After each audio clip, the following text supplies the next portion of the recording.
জয় হিন্দ বন্ধুরা, welcome back to force update. বন্ধুরা, BSF, HCM এবং এএসআই অর্থাৎ হেড কনস্টেবল এবং অ্যাসিস্ট্যান্ট সাব ইন্সপেক্টরে তোমরা যারা অ্যাপ্লিকেশন করেছো তোমাদের কিন্তু প্রথমে ফিজিক্যাল রয়েছে। তো ফিজিক্যালের ডেট তোমরা কিন্তু অনেকেই বলছিলে, কমেন্ট করছিলে এবং তার সাথে সাথে হোয়াটসঅ্যাপ গ্রুপে জানাইছিলে যে কবে থেকে তোমাদের ফিজিক্যাল শুরু হতে চলেছে। তো ফিজিক্যাল নিয়ে কিন্তু একটা নোটিশ আমি তোমাদের আগের ভিডিওতে দিয়েছিলাম। তো সেখানে কিন্তু তোমরা অনেকেই বলেছিলে যে দাদা আসল নোটিশটা দাও। তো সেইটার উপরে আমি কিন্তু আরেকটা ভিডিও বানিয়ে দিচ্ছি। তো চলো বন্ধু, ভিডিওটি স্টার্ট করি। তার আগে আমাদের ইউটিউব চ্যানেল যদি নতুন সাবস্ক্রাইব করবে, এইরকম আপডেট ভিডিও সবার প্রথমে পেয়ে যাবে। বন্ধুরা, বিএসএফ, এএসআই এবং হেড কনস্টেবলের দুটো কিন্তু ভ্যাকেন্সি আলাদা আলাদা রয়েছে এবং দুটোরে কিন্তু মিলিয়ে প্রায় কিন্তু 1,500 প্লাস ভ্যাকেন্সি রয়েছে। এখানে দেখতে পাচ্ছ অ্যাসিস্ট্যান্ট সাব ইন্সপেক্টর অর্থাৎ এএসআই স্টেনোগ্রাফারে প্রায় কিন্তু তোমাদের এখানে ভ্যাকেন্সি রয়েছে 250-300 প্লাস কিন্তু ভ্যাকেন্সি রয়েছে। এখানে শুধুমাত্র বিএসএফ না, বিএসএফ এবং সিআরপিএফ, আইটিবিপি, সিএসএফ, এসএসবি, ঠিক আছে, এই 5 বাহিনী তুমি কিন্তু এখানে পেয়ে যাবে। এই 5 বাহিনীর মধ্যে যে কোনো এক বাহিনীতে তুমি কিন্তু নিযুক্ত হতে পারবে এবং তোমার স্বপ্নটা পূরণ করতে পারবে যদি তুমি ফিজিক্যাল এবং মেডিকেল এবং যে রিটেন এই 3টে কোয়ালিফাই করো, ঠিক আছে। তো এখানে বন্ধুরা ভ্যাকেন্সিটা তোমরা কিন্তু স্ক্রিনশট নিতে পারো যারা অ্যাপ্লিকেশন করেছো। বাকি এখানে দেখতে পাচ্ছ হেড কনস্টেবলে মিনিস্ট্রিয়াল। তো হেড কনস্টেবলে সবচেয়ে কিন্তু বেশি ভ্যাকেন্সি রয়েছে হেড কনস্টেবল এবং হাবিলদার ক্লার্কে, ঠিক আছে। তো এখানে বন্ধুরা বলে দিচ্ছি, যারা যারা হেড কনস্টেবলের ভ্যাকেন্সিতে আবেদন করেছে তোমাদের এখানেও কিন্তু 5 বাহিনী রয়েছে, BSF, CRPF, ITBP, CSF, SSB এবং ক্লার্কের কিন্তু একটা ভ্যাকেন্সি রয়েছে অর্থাৎ আসাম রাইফেল, ঠিক আছে। শুধুমাত্র আসাম রাইফেলে কিন্তু ক্লার্কের ভ্যাকেন্সি রয়েছে। তো বিস্তারিত তুমি যদি তথ্য জানতে চাও recruitment.bsf.gov.in থেকে তুমি কিন্তু পুরো তথ্যগুলো পেয়ে যাবে।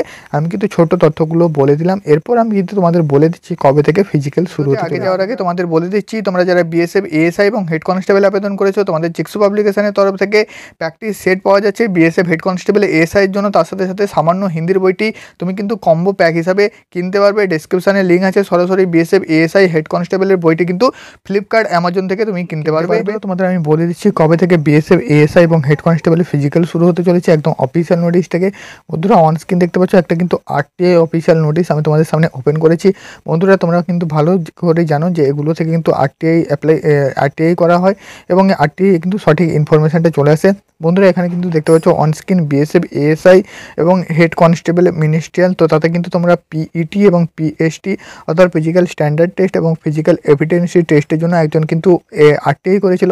তো সেখানে কিন্তু তোমাদের এখানে সব হিন্দিতে বলা আছে যে তোমাদের পিইটি এবং পিএসটি শুরু হতে চলেছে ডিসেম্বরের ফার্স্ট উইক থেকে, ঠিক আছে। ডিসেম্বরকে পহেলি সপ্তাহ থেকে তোমাদের কিন্তু পরীক্ষা ফিজিক্যাল শুরু হতে চলেছে। তার জন্য তোমরা কিন্তু তোমাদের অ্যাডমিট কার্ডটা ডাউনলোড করতে পারবে ফিজিক্যালের ঠিক 15 থেকে 20 দিন আগে। recruitment.bsf.gov.in এই ওয়েবসাইটে তোমরা কিন্তু তোমাদের ইমেল আইডি সংগ্রহ করতে পারবে এবং বিস্তারিত তথ্য তোমাদের কিন্তু ইমেলে পাঠিয়ে দেওয়া হবে। যেই ইমেল দিয়ে তোমরা কিন্তু অ্যাপ্লিকেশনের সময় ইমেল দিয়েছিলে সেই ইমেলে তোমরা কিন্তু তোমাদের অ্যাডমিট কার্ডের বিস্তারিত আপডেটটা পেয়ে যাবে। এটুকু তোমাদের বলে দিচ্ছি, বিএসএফ, এএসআই এবং হেড কনস্টেবলে যারা অ্যাপ্লিকেশন করেছো তোমাদের ডিসেম্বরের ফার্স্ট উইক থেকে ফিজিক্যাল শুরু হতে চলেছে। প্রথমে কিন্তু ছেলেদের ফিজিক্যাল হবে, ছেলেদের ফিজিক্যাল শেষ হওয়ার পর মেয়েদের ফিজিক্যাল হবে। ধাপে ধাপে কিন্তু প্রত্যেকটা ক্যান্ডিডেটের ফিজিক্যাল হবে। ফিজিক্যালে তোমরা যদি পাস করো তারপর কিন্তু তোমাদের রিটেন দিতে হবে। রিটেন এক্সামিনেশনের পরে তোমাদের কিন্তু টাইপিং টেস্ট, তার সাথে সাথে কিন্তু অ্যাডাবিলিটি টেস্ট রয়েছে, সেগুলো কমপ্লিটের পরে তোমাদের কিন্তু মেডিকেল এক্সামিনেশন হবে। মেডিকেল এক্সামিনেশন হওয়ার পরে ফাইনাল মেরিট হবে। ফিজিক্যালে পাস না করলে কোনো প্রকার কিন্তু তুমি আগের যে প্রক্রিয়াটা সেটাতে যেতে পারবে না। তাই জন্য অবশ্যই আজ থেকে কিন্তু ফিজিক্যাল তৈরি করো। নেক্সট তোমরা যদি এই ভিডিওতে কমেন্ট করো, আমি কিন্তু নেক্সট ভিডিওতে তোমাদের পিইটি এবং পিএসটি ডিটেলস অর্থাৎ হাইট, ওয়েট, চেস্ট তার কিন্তু ডিটেলস ভিডিও নিয়ে আসবো। ততক্ষণ অবধি জয় হিন্দ সবাইকে। নেক্সট ভিডিওতে আবার দেখা হচ্ছে।